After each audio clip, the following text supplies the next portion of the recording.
ಗೃಹ ಸಚಿವ ಪರಮೇಶ್ವರ್ಗೆ ಮತ್ತೆ ಶಾಕ್. ಪರಮೇಶ್ವರ್ ಒಡೆತನದ ಶಿಕ್ಷಣ ಸಂಸ್ಥೆಗಳ ಮೇಲೆ ರೇಡ್ ಆಗಿದೆ. ಹೆಗ್ಗರೆ ಬಳಿ ಇರುವಂತಹ ಸಿದ್ಧಾರ್ಥ ಮೆಡಿಕಲ್ ಕಾಲೇಜು, ತುಮಕೂರಿನಲ್ಲಿರುವಂತಹ SSIT ಕಾಲೇಜು, ನೆಲಮಂಗಲದ ಬಳಿಯ ಕಾಲೇಜಿನ ಮೇಲೆ ರೇಡ್ ಆಗಿದೆ. ಇಡೀ ಶಾಕ್ ಇದು. ಪರಮೇಶ್ವರ್ ಒಡೆತನದ ಶಿಕ್ಷಣ ಸಂಸ್ಥೆಗಳ ಮೇಲೆ ಜಾರಿ ನಿರ್ದೇಶನಾಲಯ ರೇಡ್ ಮಾಡಿರುವ ಹಿನ್ನೆಲೆಯಲ್ಲಿ ಗೃಹ ಸಚಿವರಿಗೆ ಬಿಗ್ ಶಾಕ್. ದೃಶ್ಯಗಳೆಲ್ಲ ನೋಡ್ತಾ ಇರುವಂಥದ್ದು. ಇಡೀ ಅಧಿಕಾರಿಗಳು ಪರಿಶೀಲನೆಯನ್ನು ನಡೆಸಿದ್ರು. ದಾಖಲೆಗಳ ಪರಿಶೀಲನೆ ಮುಂದುವರೆದಿದೆ. ಪರಮೇಶ್ವರ್ ಒಡೆತನದ ಶಿಕ್ಷಣ ಸಂಸ್ಥೆಗಳ ಮೇಲೆ ಹೆಗ್ಗರೆ ಬಳಿ ಇರುವಂತಹ ಸಿದ್ಧಾರ್ಥ ಮೆಡಿಕಲ್ ಕಾಲೇಜು, ತುಮಕೂರಿನಲ್ಲಿರುವಂತಹ SSIT ಕಾಲೇಜಿನ ಮೇಲೆ ಕೂಡ ಇಡಿ ದಾಳಿಯಾಗಿದೆ. ಈ ಹಿಂದೆ 2019ರ ಸಂದರ್ಭದಲ್ಲಿ IT ದಾಳಿಯಾಗಿತ್ತು. ಬೆಳಿಗ್ಗೆ 9 ಗಂಟೆಗೆ ರೇಡ್ ಮಾಡಿದ್ದಾರೆ. 2 ಕಾರುಗಳಲ್ಲಿ ಬಂದಿದ್ದಂತಹ ಇಡಿ ಅಧಿಕಾರಿಗಳ 7 ತಂಡ. ಇನ್ನು SSIT ಕಾಲೇಜಿನಲ್ಲಿ 10ಕ್ಕೂ ಹೆಚ್ಚು ಅಧಿಕಾರಿಗಳಿಂದ ಪರಿಶೀಲನೆಯಾಗಿದೆ.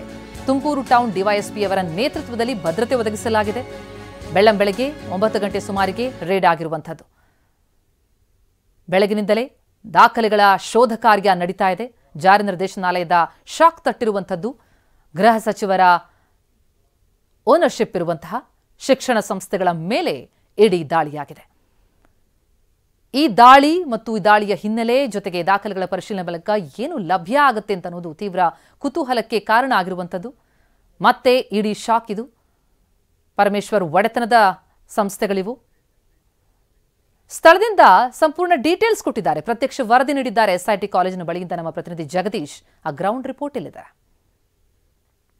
ಗೃಹ ಸಚಿವ ಜಿ ಪರಮೇಶ್ವರ್ ಒಡೆತನದ ಶಿಕ್ಷಣ ಸಂಸ್ಥೆ ಏನಿದೆ ಸಿದ್ಧಾರ್ಥ, ಇದರ ಮೇಲೆ ಇಡಿ ಅಧಿಕಾರಿಗಳು ಇವತ್ತು ಏಕಕಾಲದಲ್ಲೇ ದಾಳಿ ನಡೆಸಿರುವಂಥದ್ದು.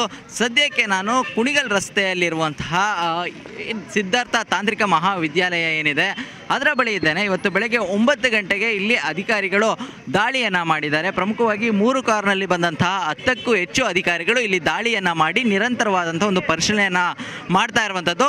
ಇನ್ನು 2019ರಲ್ಲಿ ಕೂಡ ಏನು ಜಿ ಪರಮೇಶ್ವರ್ ರವರ ಒಡೆತನದ ಏನು ಸಿದ್ಧಾರ್ಥ ಶಿಕ್ಷಣ ಸಂಸ್ಥೆಗಳೇನಿವೆ ಆ ಸಂದರ್ಭದಲ್ಲೂ ಕೂಡ ಅಲ್ಲಿ ದಾಳಿ ಮಾಡಲಾಗಿತ್ತು. ದಾಳಿ ಮಾಡಿದಂತಹ ನಡುವೆ ಏನು ಜಿ ಪರಮೇಶ್ವರ್ ಅವರ ಆಪ್ತ ಕೂಡ ಆತ್ಮಹತ್ಯೆಯನ್ನು ಮಾಡ್ಕೊಂಡಿದ್ರು. ಅದಕ್ಕೆ ಬೇರೆ ಕಾರಣ ಇತ್ತು ಅನ್ನುವಂಥದ್ದು ಕೂಡ ನಂತರದಲ್ಲಿ ಗೊತ್ತಾಗುವಂಥದ್ದು. ಆದರೆ ಏನು ಆಗ ನಡೆದಿದ್ದಂಥ IT ದಾಳಿ ವಿಚಾರ ಏನಿದೆ ಅದು ಆಗ ವೈದ್ಯಕೀಯ ಸೀಟುಗಳ ಹಂಚಿಕೆಯ ಒಂದು ಅಕ್ರಮದ ಆರೋಪದ ಬೆನ್ನಲ್ಲಿ ಒಂದು ದಾಳಿ ನಡೆಸಿದಂಥ ಒಂದು ಪ್ರಕರಣ ಆಗಿತ್ತು. ಇನ್ನು ಅದಾದ ಬಳಿಕವಾಗಿ ಏನು IT ಅಧಿಕಾರಿಗಳು ತಮ್ಮ ದಾಳಿಯನ್ನು ಪೂರ್ಣಗೊಳಿಸಿದಂಥ ಬಳಿಕವಾಗಿ ಜಾರಿ ನಿರ್ದೇಶನಾಲಯಕ್ಕೆ ಒಂದು ಪತ್ರವನ್ನು ಕೂಡ ಬರೆದಿದ್ರು.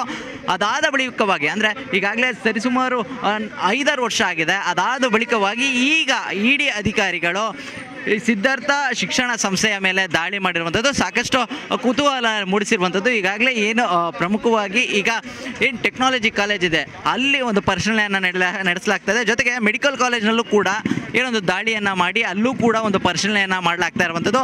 ಇನ್ನು ನಿರಂತರವಾದಂಥ ಈ ದಾಳಿಗೆ ಈಗಾಗಲೇ ಸ್ಥಳೀಯ ಪೊಲೀಸರು ಅಂದರೆ ತುಮಕೂರಿನ ಟೌನ್ನ DYSP ಏನಿದ್ದಾರೆ ಅವರು ಕಾಲೇಜಿನ ಒಳಗಡೆ ಒಂದು ಭದ್ರತೆಯನ್ನು ನೀಡುವಂಥ ಒಂದು ಕೆಲಸವನ್ನು ಮಾಡ್ತಾ ಇದ್ದಾರೆ.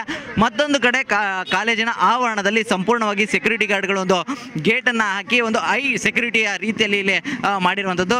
ಯಾರೇ ಆಗಿದ್ರೂ ಒಳಗಡೆ ಬರಬೇಕಾದ್ರೆ ಅವ್ರಿಗೆ ID ಕಾರ್ಡ್ಗಳನ್ನು ತೋರಿಸ್ಬೇಕಾಗುತ್ತೆ. ಜೊತೆಗೆ ಯಾವ ಕಾರಣಕ್ಕೆ ನಾವು ಕಾಲೇಜಿನ ಒಳಗೆ ಬರ್ತಾ ಇದ್ದೀವಿ ಅನ್ನುವಂಥ ಒಂದಷ್ಟು ವಿಚಾರಗಳನ್ನು ತಿಳಿಸ್ಬೇಕಾಗುತ್ತೆ.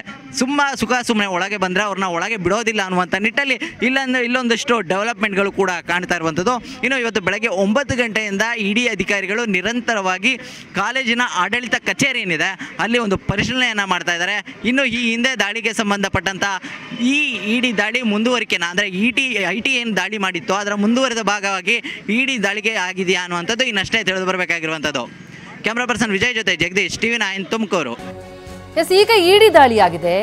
2019ರಲ್ಲಿ ಆದದ್ದು IT ದಾಳಿ ಸಿದ್ಧಾರ್ಥ ಶಿಕ್ಷಣ ಸಂಸ್ಥೆಯ ಮೇಲೆ. ಆಗ ಮೆಡಿಕಲ್ ಸೀಟು ಅಕ್ರಮ ಮಾರಾಟ ಸಂಬಂಧ ರೇಡ್ ಆಗಿತ್ತು. ದಾಳಿಯ ನಡುವೆ ಪರಮೇಶ್ವರ್ ಆಪ್ತ ಒಬ್ರು ಆತ್ಮಹತ್ಯೆಗೆ ಶರಣಾಗಿದ್ರು. ಅವತ್ತು ದಾಳಿಯನ್ನು ಮುಕ್ತಾಯಗೊಳಿಸಿದ್ರು IT ಅಧಿಕಾರಿಗಳು.